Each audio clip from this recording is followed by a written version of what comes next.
So the time has come. You've been bulking for months now, and your body is starting to resemble that of the Michelin Man, but you also got a ton of new muscle underneath all those layers of fat that you built up as well. So what do? You start the cut. I made a video a while back talking about how bulking is so hard and and I think it's still valid to this day, but I've been off the bulk and cutting for about 2 months now, and I gotta say that this shit is not as easy as people think it is. I think when it comes to bulking and cutting, they both kind of present their own unique challenges, but if I had to pick one in terms of difficulty, I would take bulking over cutting. I think this is for pretty obvious reasons too, like you're less restricted on what you can eat, you get to see yourself get stronger as you've been lifting more weights, and you start getting physically bigger in size, and so on. But for the same reason, I think this is why cutting is just so damn hard. I mean, you're so restricted on food you can eat, and you only get so many calories a day that you can eat, and this is even worse if you're a smaller guy like me. I'm only 5'7", 160-ish pounds right now, and I need to eat like 2,000, maybe 2,100 calories just so I can stay in a deficit.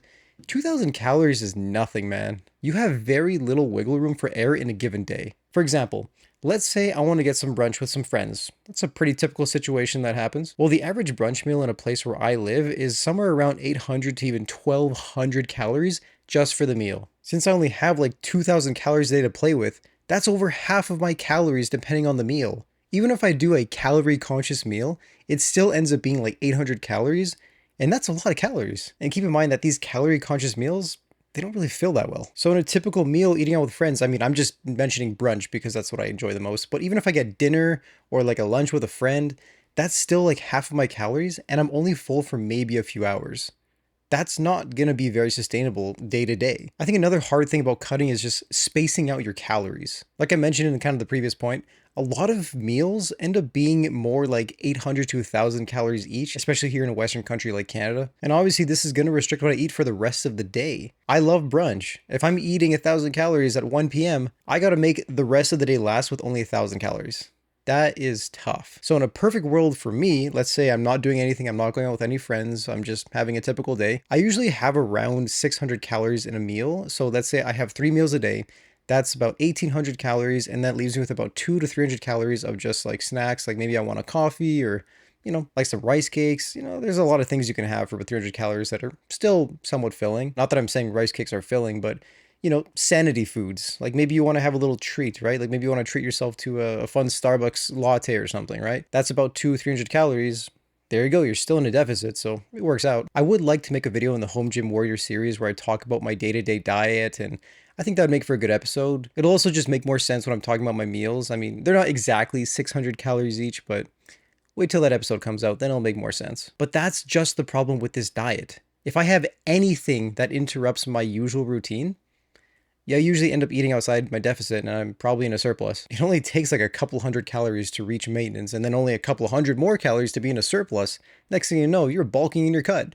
So now on top of the hard part of just eating, because usually when it comes to cutting, it's mostly diet. Next comes the gym, because gym is still just as important as the diet. In the last couple of months, I have been making some progress. Like I'm not just stagnating completely, but the progress has been way slower, and I've been noticing it. Like, bro, I'm hungry. I have no fuel. How am I supposed to fuel my workouts when I'm eating way less food, specifically carbs? So while your progress starts to slow down or even worse, stagnate, you also run the risk of losing muscle. Because here's the thing, if you're on a surplus, you're bulking and you eat over and maybe your workout's not the best, you're not really going to lose muscle. Maybe at worst, you're just going to maintain your muscle. But when you're cutting, if you don't hit your protein goal or you don't push hard enough at the gym, you run the risk of losing that muscle. So not only are you going to lose fat, you're going to lose muscle too. What happens if you lose muscle and fat? It's like the bulk just starts getting erased. Now, obviously, it's not like that exaggerated. Like, you still have muscle memory and you can get that muscle back pretty quick once you start bulking again, but nobody wants to lose muscle. And obviously, in a perfect world, when you're cutting, you're probably only losing fat and maybe like a teensy little bit of muscle. But when you're in a deficit, it's almost like your body's in like a competition. And in that competition, it's just what leaves first, your muscle or your fat. Obviously, you're trying to make the fat leave first. And this is also a very gross oversimplification of what's actually going on in your body, but you know what? In a cutting and bulking context, it just comes down to fat gain, fat loss, and vice versa. But yeah, another thing I just want to kind of mention while I'm talking about protein, because that's something I think I should bring up, especially in a cutting context. I almost feel like you have to eat the 1 gram per pound of body weight or even more just so you can maintain your muscle. Because you can build muscle on little protein, not little, but less protein than if you were cutting. When you're bulking, of course. I mean, when you're bulking, I feel like you can grow muscle pretty easy.